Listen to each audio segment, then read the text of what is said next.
Dear brothers and sisters, let us continue the book reading Voice Real, written by Babuji Maharaj, chapter The Practical Pursuit. I regret to say that most of our fellow associates remain too much occupied with their own self, attaching to it the greatest importance. Innumerable lives have gone by, but our return to the homeland could not be effected yet. And even now, the craving for that does not seem to have revived in the heart. In fact, all this depends upon the sweet will of God. May they have of me even as much as I may be capable of imparting, and beyond that, if their longing still persists, I will most gladly advise them to seek for another better accomplished one. The greatest joy to me would be to see people going higher than myself. What or where I am, the Master alone is in the full know of. Only so much am I able to understand that I am incapable of determining the limit of my approach, not knowing how much more I have to swim on yet. However, if any of my associates at any later time comes to a full understanding of it, he may have to repent for not availing of it fully at the time. I wonder why their hearts are not moved even though I remind them of it so often. Perhaps it is due to some of my own shortcomings. Our method is so simple that for this very reason, it sometimes becomes very difficult for people to realize its true significance.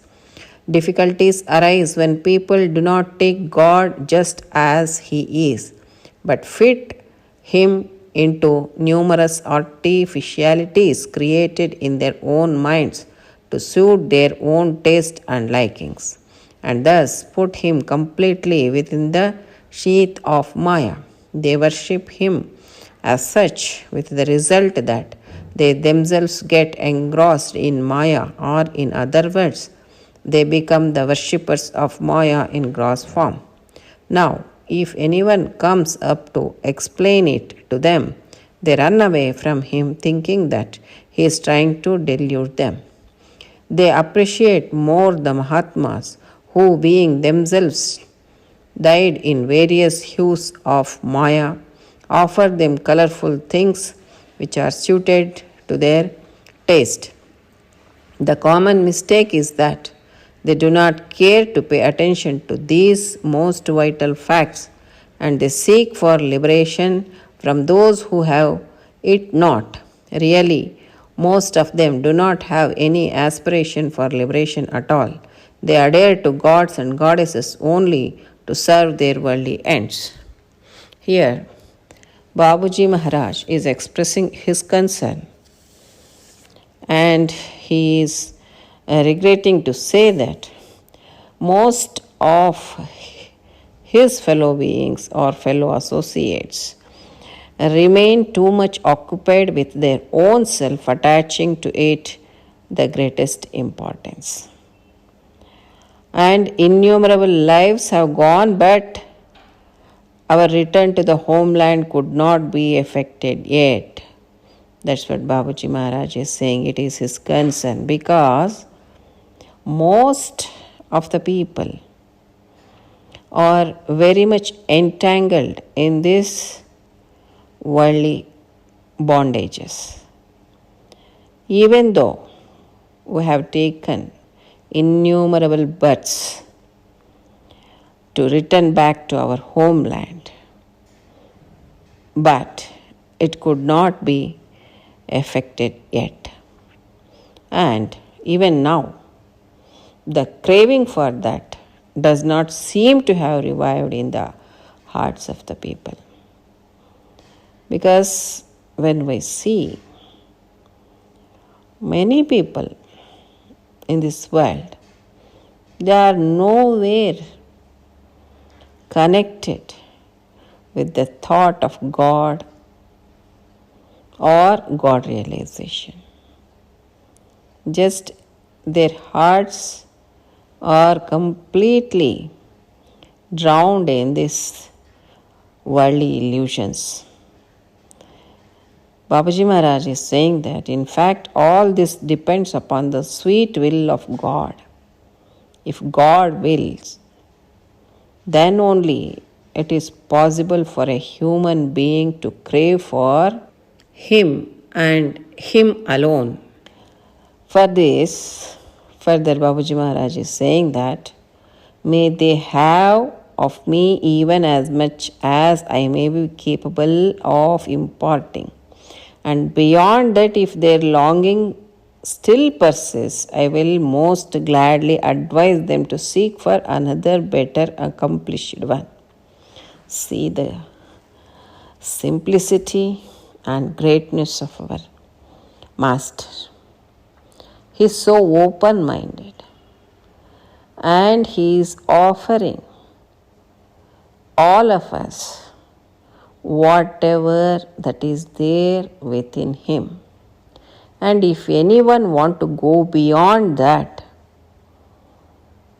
then he is willingly and gladly advising us to seek for a better guru.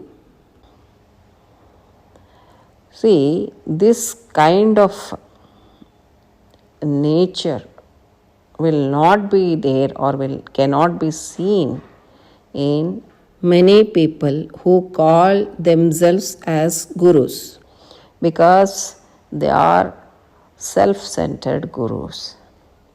They want more number of disciples and they don't want to allow any one of them also to go to any other gurus, because they want to keep all their disciples in their clutches. But here our Babuji Maharaj is ready to allow the person, if he has gone beyond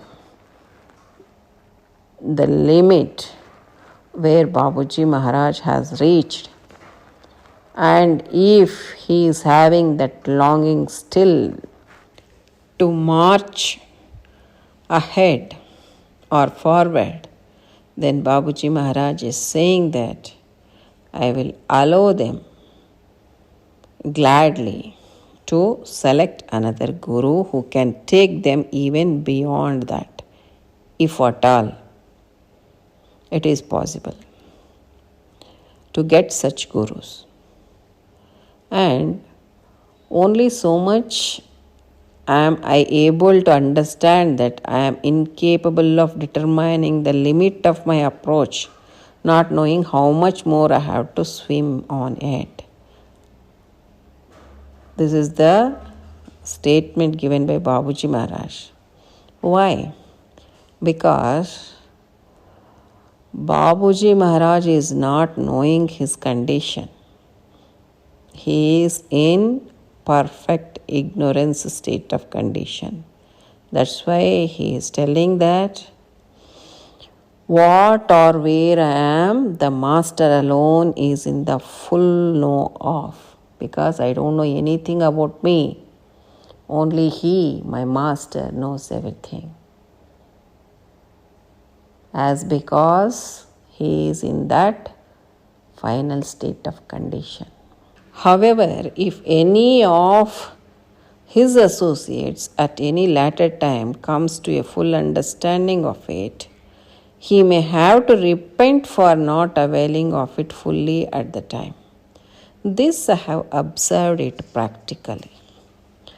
I met some senior preceptors who saw Babuji Maharaj in person and were closely associated with him. But still, when he left his physical body, then they repented and they expressed it before me that, Shashikala, we could not understand the limit of Babuji Maharaj's approach, and we did a great mistake. and we were unable to realize what Babuji Maharaj is in his real state of condition. For this, Babuji Maharaj is saying that I wonder why their hearts are not moved even though I remind them of it so often. Perhaps it is due to some of my own shortcomings. This is Babuji Maharaj's humbleness. Even though the people neglected Babuji Maharaj's advice and reminders, still Babuji Maharaj feels that it is due to some of his own shortcomings. Further, Babuji Maharaj is saying that our method is so simple that for this very reason, it sometimes becomes very difficult for people to realize its true significance. True, it is true. Because it is so simple that no worldly attractions are there, and it is beyond sense perception. So, how to understand that very simple thing? It is really very difficult because people are used to the sense perception. So, for such people, this kind of subtle training is very difficult to digest. Many people ask me, what you will do in your system of Sajmar? What is the practice? Then I will tell them everything, I will explain them. We will meditate on our heart, giving a supposition that divine light is there in our heart. For that, they will ask, further what you will do? Just simply we will sit, we will meditate, that's it. That's it. Then they will say that they are unable to understand it. No form, no recitation, nothing is there. Simply you have to close your eyes and you have to sit. Oh, it is very difficult for us, we can't do that. They will directly tell to me. So, difficulties arise when people do not take God just as He is, but try to fit Him into numerous artificialities created in their own minds to suit their own taste and likings, and thus put Him completely within the sheath of Maya. Because we are human beings, we are having one form, so we will give some form to God. As we are having 2 hands, we will give Him 4 hands. In some cases, 18 hands also. And like that, if we have 1 head, we will give God 3 heads, 4 heads, like that. So, we have 2 eyes, we will give 3 eyes for the God. Like that, whatever that is there with us, we will just manipulate it. And again we will put Him within the sheath of Maya.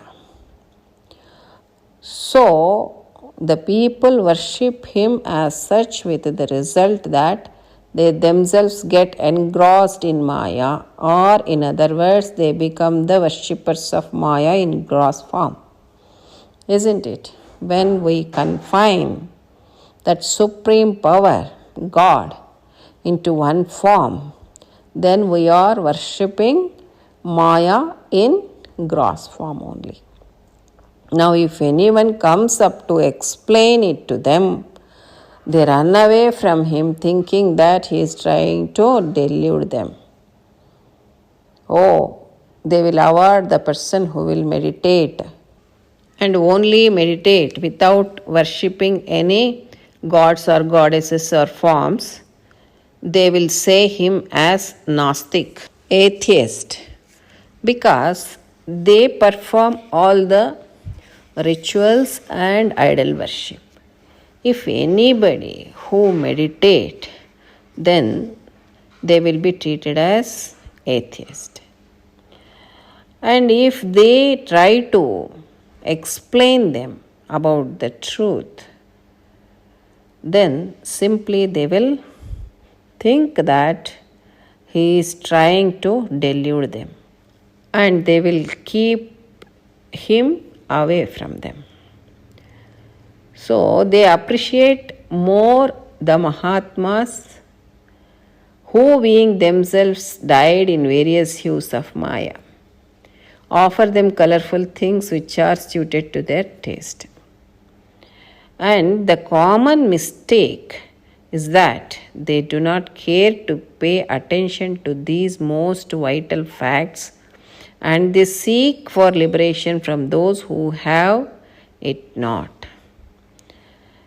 Just simply, they will follow the so-called Mahatmas who are engrossed in various hues of Maya, and these disciples offer them colorful things which are suited to their taste, without thinking that whether they have attained the state of liberation or not. Simply they will care to pay attention to such people. Really, most of them do not have any aspiration for liberation at all, because always their eyes are fixed in this worldly enjoyments and entertainments. So they want to fulfill their desires. So that's why they approach such people, so-called Mahatmas. They adhere to gods and goddesses only to serve their worldly ends. That's it. Nowhere the aspiration for liberation is there within them. So, dear brethren, with this I conclude today's satsang, and let us know more aspects in the forthcoming satsang. Till then, I take leave. Pranams. Namaste.